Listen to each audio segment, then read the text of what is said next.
Yesterday I put out a quote from another ministry.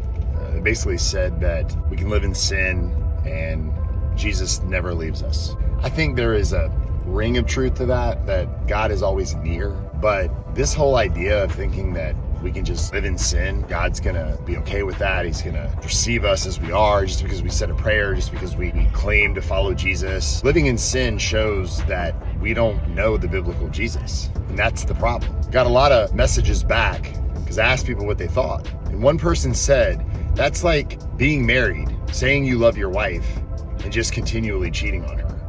And I felt like this response was the most profound and it was the most relatable, because the reality is this: I can say my wife comes first. I can say I love my wife. I can say that my wife is the love of my life. But if I'm out putting other things before her, if I've got eyes for other women, if I'm committing mental and physical adultery, I'm out doing things that are uncharacteristic of a loving husband, if I'm abusive towards her, what does that say? It doesn't matter if I call her my wife. My actions show otherwise. And I think that is the heart of what this person said.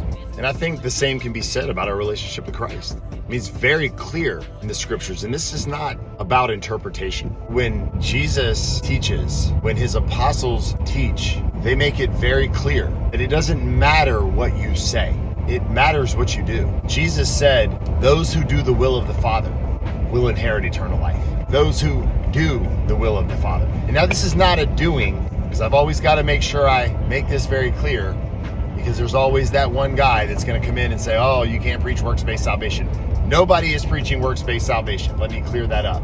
But it's those who do the will, not those who talk about it, but then live in some other kind of way that is contradictory to what you say. And it was Jesus who said, if you love me, you will obey me. Those who abide in me, abide in my love. These are very black and white text.